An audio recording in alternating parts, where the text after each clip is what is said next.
And when I hear Pompeo do this about saying that what is taught is filthy, or attacking teachers, or attacking their representative who's been reelected by them, it makes people feel more alone and more isolated. Former Secretary of State Pompeo calls teachers' union head the most dangerous person in the world. It's American Federation of Teachers President Randi Weingarten. Randi! The most dangerous individual. And you know what I mean? We're making fun of this in a way, but we're talking about the influence of millions and millions of young children, impressionable children. We know what kind of garbage is in the curriculum. So it's dangerous. Whether she is the most dangerous or not, that's up for another debate. But anyway, so Pompeo is accusing the teachers' unions of pushing filth on children. Thank you, sir, for making that public statement. Quote, I tell the story often. I get asked, who's the most dangerous person in the world? Is it Chairman Kim? Is it Xi Jinping? The most dangerous person in the world is Randi Weingarten. So he said this, it's not a close call, he went further. If you ask who is most likely to take this republic down, it would be the teachers' unions.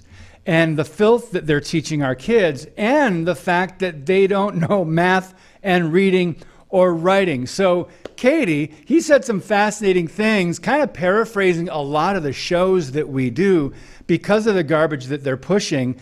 The lack of education and the actually indoctrination is taking the republic down. It's absolutely true. And that's where you can see his argument when he says, well, if you're talking about who is most likely to take this republic down, that's what it is. Death by 1,000 paper cuts. Like, this is what's happening in our society. Is it's not just, and I know because Pompeo was part of Trump, and as soon as you say that word, that gets all sorts of feelings. So it's not Trump taking the world down, but this is an instance where you have an individual at the top who you can point to because of what she is orchestrating and arguing for to all of her teachers' unions other teacher union heads at the state level, and then that trickles down into all of the teachers in these public schools, who are then trickling down into all of our children. And they are pushing forward with all of their nonsense, not teaching our kids how to read, write, or do arithmetic, but teaching how to trans the kids. And yes, I'm going to say the phrase transing the kids, because that's what's happening.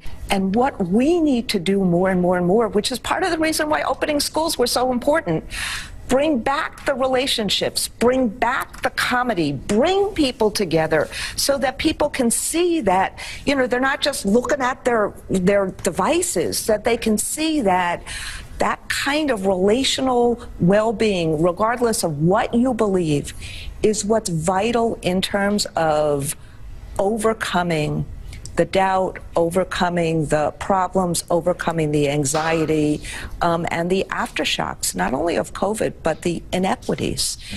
That's why I'm so concerned about what he did. Oh, gaslighting. My God. Gaslighting.